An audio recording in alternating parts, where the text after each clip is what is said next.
Welcome back to another beautiful day in Thailand. And I have a bit of a squirrel moment where I should be working on the board for measuring voltage and current in the battery pack, but I found something cool that a lot of other cell phones have, and I thought I would kind of update my lifestyle. Right now, this is my charging setup. I actually bought this from a 3D web printing service before I had my own printer, and it's a little Tesla supercharger that plugs into my phone. Underneath that, I have a SpaceX autonomous drone chip that I downloaded the file for and printed myself. So I'm desperately stuck in the Elon Musk universe here. Now, I have to plug this in every night. It doesn't particularly hold itself in place, and because of the way my nightstand is, this is jammed up here and the cable and all that. So I thought, hey, what about this wireless charging business I've been hearing about? So I went and I ordered two things. I ordered the little receiver unit with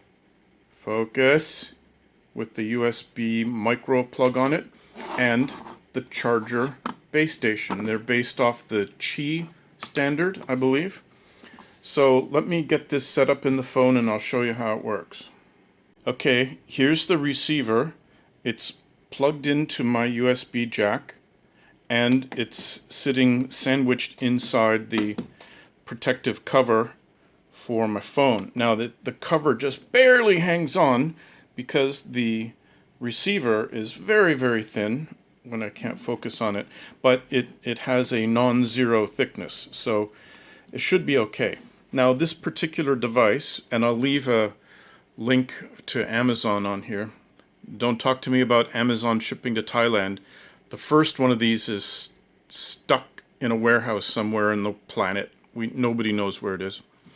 The receiver has two different models depending on the orientation of your micro USB jack, either flat side on the top or flat side on the bottom, and you got to order the right one to match your phone. Oh, and it has just enough room for the fingerprint sensor so I can power on the phone. Alright, so let's do a test and see if it actually works. The base unit is plugged in, receiver is here. We put it on top, and if this thing is going to focus. Oh, we heard the beep beep. This focus is awful. Ah! It's green, and there's a little lightning bolt. We are charging. That's awesome. So, the technology works. Now I just need to make a nice mounting system. So, my goal is to make a new one of these so that this snuggles down inside here in the white base part, and then the black strip just lays across the top. So all I have to do is put the phone on there and all the magic happens. Shouldn't be too tough because the thickness of the base already gives me the flexibility to reprint this by making a cutout and recess that down. The base unit does have a passive little cooling thing. I've heard these get a little bit hot, so I'm going to have to take that into account and leave some way for air to flow around. And I'm also going to leave a channel for the cable to exit out on the side. And because the phone does move around here a little bit, I think when I print a new one of these, I'll make a bit of a wall around here and raise it up so the phone just drops right inside and stays in place without flapping around. So let me go get started on Fusion 360. And here's where I ran into the first big problem. Now Fusion 360 can import an STL file, and it comes in like this, appearing as this giant set of triangles and lines. But you can't work with it until you convert it into what's called a BREP, which is this. And now I can actually select the triangles and lines and try and do things with them. But if I was to do something like select this triangle and try and extrude it up by 3 millimeters, I'm getting this error, and it's really unworkable. Anything I try to do, I just keep getting internal errors from Fusion saying I don't like whatever it is you're clicking on. So I even tried to just lay a rectangle on here so that I could work with that, and it just didn't like that at all. So I tried something else. Well, after working on the STL file didn't work out, I thought I would just whip up one from scratch based on that existing design.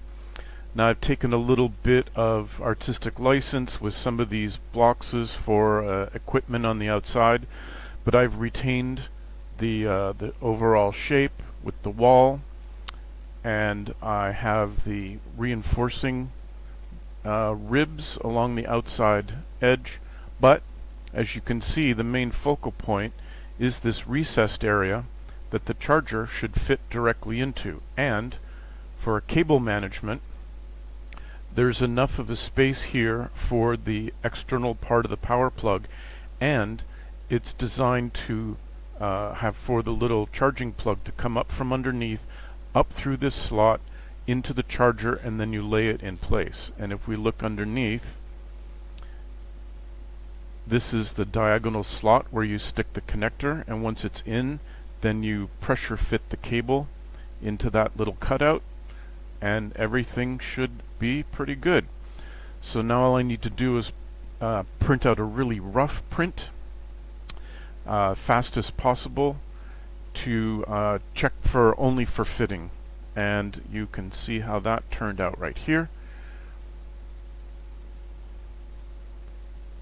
That's how it looks when it gets set up for printing, and it's going to take, I think, 2 hours and 40 minutes just for a test print, folks. So let's see how that turns out. And here it is, fresh off the printer. As you can see, I only put one layer on each outside surface and 5% infill. That's why these support lines are so far apart. I've lost a couple of my little equipment buildings on the side, but overall, it's looking pretty good. Oh, I didn't take the support material out here, but the key thing we're looking for is how the charger base fits in here. So let's drop it in and see what happens. Oh, clicked in beautifully. It's nice and solid. Doesn't fall out. That's great. All right, let's see how the cable goes in. This is the cable that was provided, and luckily it has a very small molded rubber end to it. So we're going to put it through the slot. Oh, that's a little tight. May have to widen that up just a smidge. Oh, but it does go in. No force required. We'll plug it into the charger. Then we back this up here. Drop the charger back in place, and the end of the cable fits nicely in the little housing. And if we come back here and we pull the cord from the slot, oh yeah, that fits in really well, and everything is good. So that's really promising. Now, what I did forget was a way for the air to circulate here, so I have to kind of build that in underneath and have a way for the air to come out. And then I have to design the black plate that will drop on top here, and then the phone goes on. Bob's your uncle. And then here's the landing pad detail I came up with. I basically projected the face of this from the charger, and then I added a couple of rectangles, extruded it up, and then rounded everything over. And then I made these slots. I made 2 concentric circles, and then added the material back here so that they would be supported when they're printed out.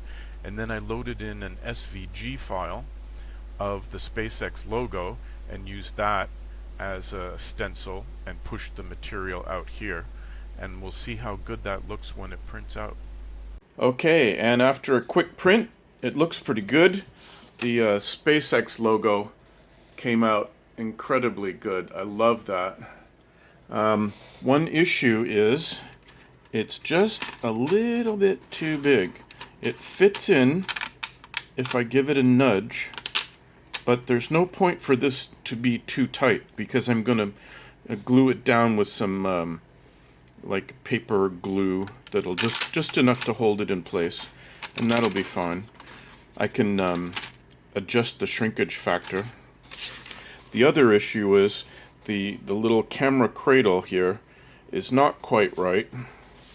I need to make it a little bit longer because of this tab here, and also it's not perfect this way. I think if I expand it out a little bit, that'll let the phone sit a little more cradled fashion. Just a small tweak, but that'll take me to where it needs to go. And then we can print out the final version. Okay, test print complete, and wouldn't you know it, the shrinkage factor was a little off, so I'm going to have to squidge it up a little bit. I think I'm literally 0.99. This one was 0.999, so I may go like 0.995. These are the kind of small factors we're dealing with, and dropping the phone into place looks good. Side to side, it's really tight, and this rocks a little bit, but it's okay. It just drops into place and it's good. I may extrude this up a little bit more. It's only 5 millimeters right now. Maybe bring it up to 7 or 8. We'll try that. And then I'm printing the final version. So, one more change and the printer is going to be really busy for the next day or so. And while the next test print of the landing pad is ongoing, I popped some ventilation slots into the base on both sides, and it kind of fits nicely between those ribs right there, which is pretty cool, and it stays out of sight.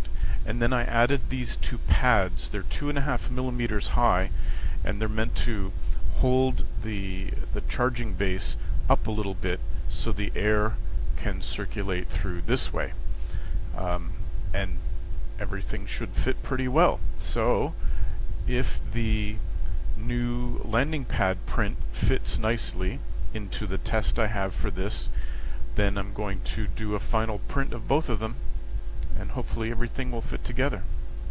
Okay, the final landing pad print has just completed after an ungodly number of hours.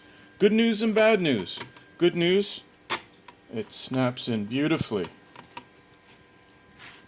It's centered right over the bullseye on the charging device. Bad news, one thing I did was I really increased the amount of the fillet here to account for the shape of the case.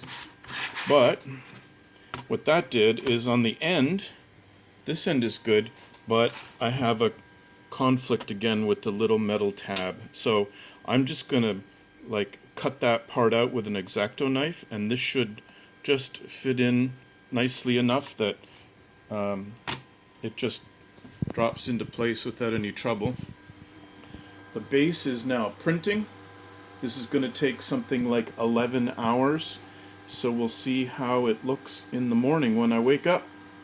And after 10 hours, we have it.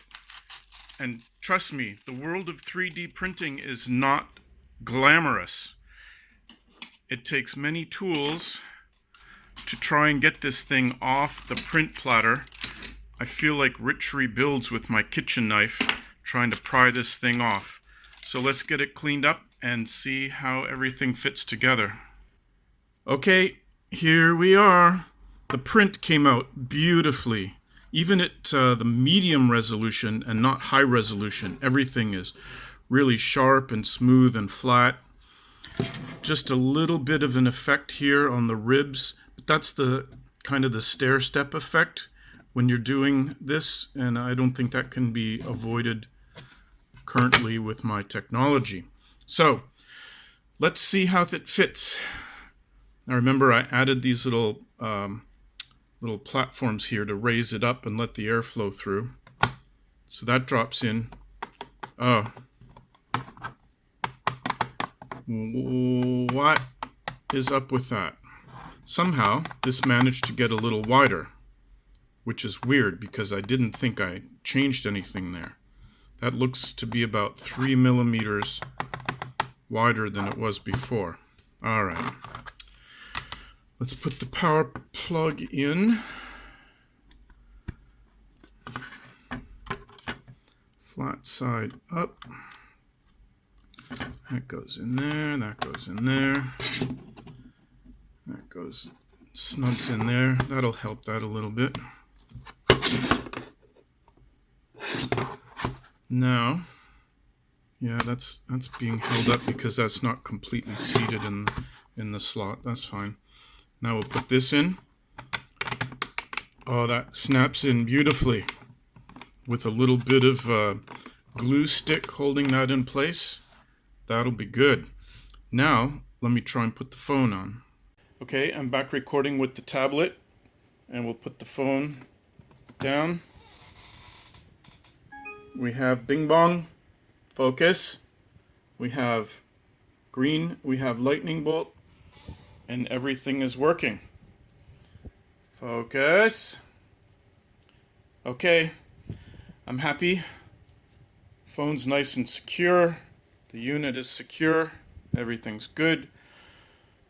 Now I can sleep like a baby knowing my phone is gently charging and is not having to worry about any cabling issues. I'm going to put the design files up on Thingiverse in my account. I'll put a link in the doodly-doo below for the STLs and the Fusion 360 files because it's really much easier to adjust the Fusion 360 files for the particular phone you have and your charging base. So everybody go and anybody who wants to use it, go right ahead. Be my guest. And we'll see you later. Welcome people who stayed to the end of this exciting video. I just want to let you know I've had a bit of an epiphany about YouTube and it makes me sad. I've been asking people to subscribe to my channel and click the like button in the hopes that YouTube would recognize my channel and kick in a little ad revenue for all these goodies that I'm buying to help me with my little projects. And I realize it's all in vain. YouTube is caring less and less about the people who use its channel. Even the big boys and the big girls are having to go to something like Patreon for financial support. And I'm just not worthy of a Patreon following for anybody. So if you've enjoyed my stuff and you want to see more of it, go ahead and click subscribe and like if you like. Otherwise, just enjoy this picture of my beach here in Thailand and enjoy the rest of your day, and I thank you very much.